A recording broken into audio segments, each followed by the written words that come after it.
Our third reader today is Margo Taft Stever, and her book is Cracked Piano, and it is hot off the press. It's basically been out for 2 days. 2 days. So it's very exciting. Margo Taft Stever's poetry collections include The Lunatic Bomb, The Hudson Line, Frozen Spring, and Reading the Night Sky. She co-authored with her son, James Taft Stever, Looking East, William Howard Taft, and the 1905 U.S. diplomatic mission to China. Her poems, essays, and reviews have appeared widely in magazines and anthologies. She is the founder of the Hudson Valley Writers Center and founding and current co-editor of CavanKerry Press. In Cracked Piano, this is from poet Kimiko Han. In Cracked Piano, Stever introduces us to her great-grandfather, Peter Taft, half-brother of the president. In a Cincinnati asylum, and through poems based on his letters, we experience the abject loneliness of a young man who was not even permitted to touch his own child.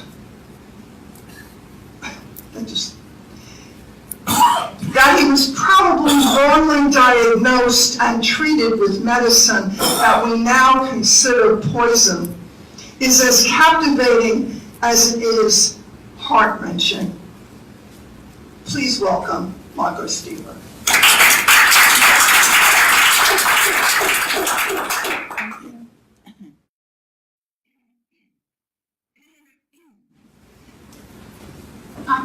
I'm honored to be a CavanKerry poet and to read tonight. And I wanted to thank Joan Cusack-Handler, whose tenacity and vision have kept the press strong and thriving. And I wanted to thank Laura and Maria in the Montclair Library for hosting this reading, and also thank the people who read before me, all the people in the open mic, and Danny and Tina, your poems were beautiful. Thank you. I'm going to start with The Lunatic Ball, after Dance in a Madhouse, by George Bellows, who is a painter who lived from 1882 to 1925.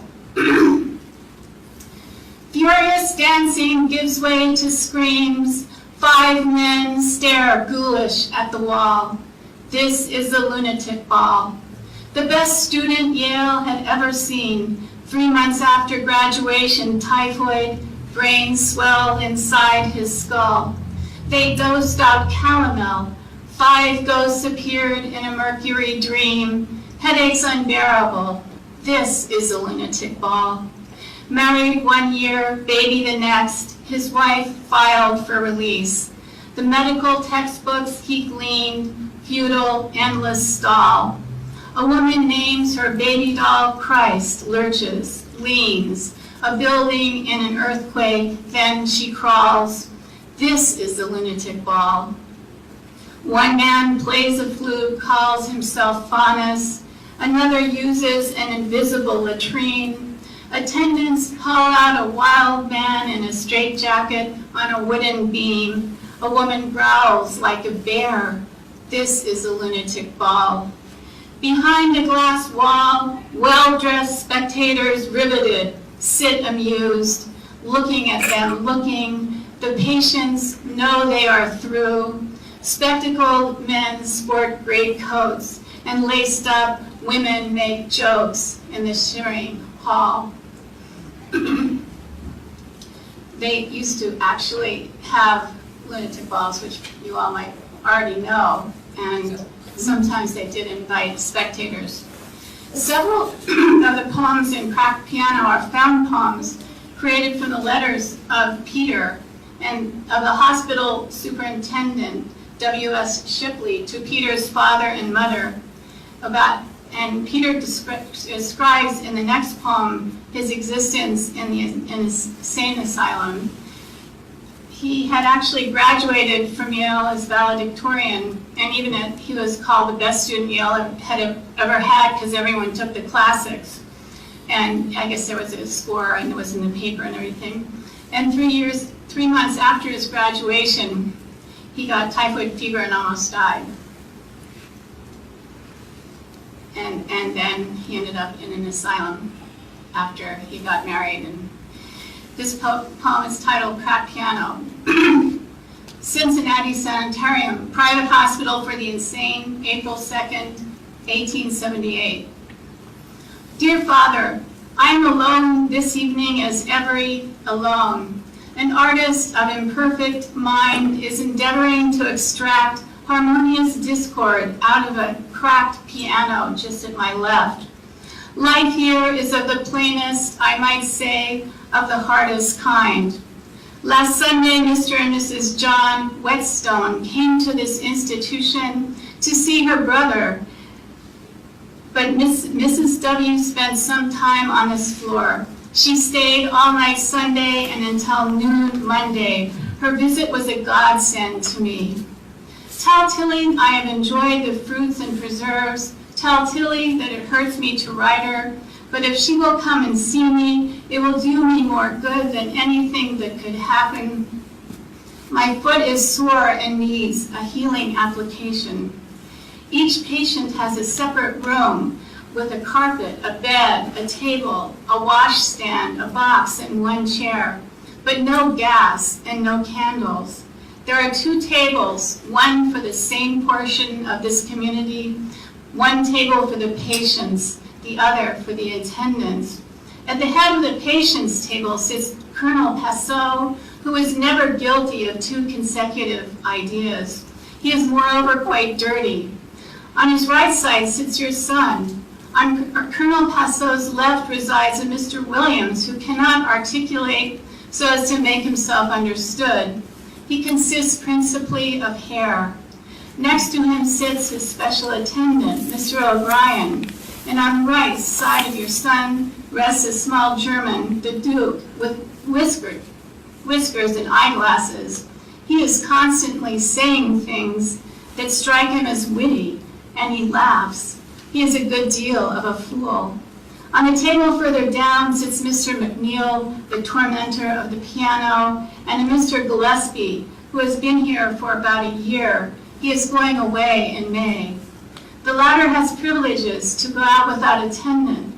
Further on is a thick-faced individual who never speaks, and who I will denominate as Mr. Blank. The conversation is neither amusing nor instructive. It is liberally interspersed with grunts by Mr. William, the man of hair, or hearty laughs by the young man from Illinois. But the bottom of the page is reached. A kiss to the baby, your affectionate son, Peter.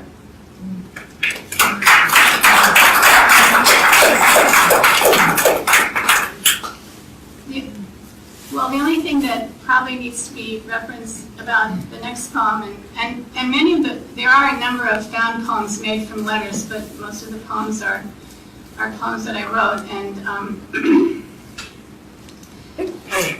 I think that it might be useful just to know that the grandfather tree that's referenced in this poem was a tree that my sister and I used to go and visit and basically worship, and I think that the reason why was because we were looking for some lost ancestors. For sale. My childhood house is stripped, bared, open to the public. The for sale sign impales the front pasture. Grass is cut and prim, no trimmings left to save. Women in sable parade through halls, and men in tailored suits talk about dimensions. They don't know lizards present themselves on the basement stairs, or worms dapple pears in the orchard. Doors of rabbit hutches hang from hinges and rust, scratches on rust and wind. noise unheard by workers who remodel the old farmhouse into an Italian villa painted peach. Death can empty a house of shoes worn and new, of children who climbed the grandfather trees, impressing outlines like fossils littering the banks of the creek.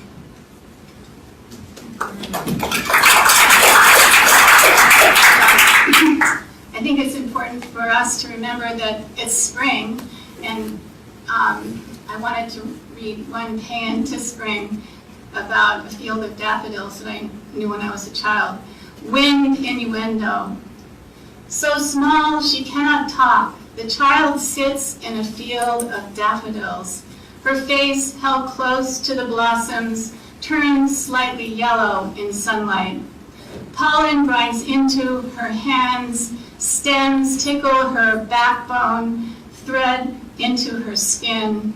The thick strings of stamen lick her tongue, her petals bend, always in wind.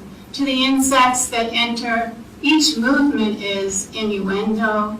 Her body opens and opens, swills in the billowing spring light.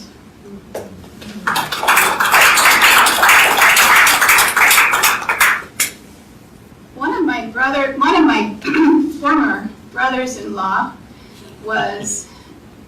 who is an attorney, represented a woman who was accused of murdering her husband with an axe, and this poem conjures up some of the forces that might have impelled her.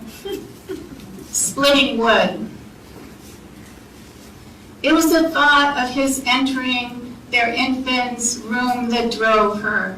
She remembered his face the first time she saw him, now half gone from whiskey, eyes hooded like a hawk's. He said he'd kill the children when he woke. The neighbors heard it, the screams. They heard. His workman's hand, his gnarled hand dangled down. The knife lay by the bed. She slipped from the covers while he slept, placed her feet on the floorboards, just so. The dogs barked outside, snapdragons, flowered tongues, and all the wired faces of the past strum up. The axe hung on the porch, wood pile nearby, each log plotted, uneasily entwined. The children's tears were rain, tears were watering the parched hills. The wild moon foamed at the mouth, the wild moon crept softly at her feet. The arms that grabbed the axe were not her own, that hugged it to her heart while he slept were not hers. The cold blade sinking in his skin. She grew up in the country splitting wood. She knew just how much it took to bring a limb down.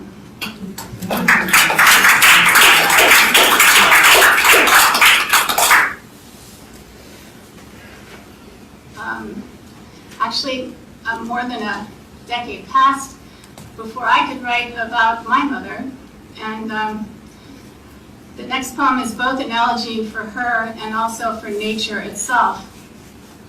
My mother is dying. In the place where she belongs, suffering erases itself. Doves bring her seeds, horses sleep next to her in the straw. Where she belongs, a welcoming place holds her, keeps her from running away, the greenness of the hay turning to gold. Already the rain's restless trajectory, my mother is busy dying. She no longer knows my name. This is the wind of Eden, the wand of change, the last slave of silence, the knave of rain. So quiet the roving of each quest. Let her be buried in the sea by the seaberry.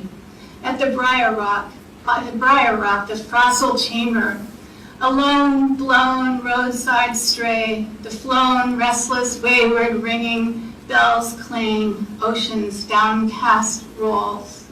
Wandering once again, now I return to the center, searching the level earth, calling her name, remembering that I am lost. The path unfurls before my dog and me, walking to the rocks, the ocean on one side, the bay on the other, eiders blessing the waves. The seagull's spontaneous burst, how it hurts with the radio blaring. My mother is dying, gone from a body that has abandoned her. Cry because everything goes haywire, because this is Apollo's siren lyre, the field-worn answer, the childless response, children waiting for some God to bring them home. Thank you.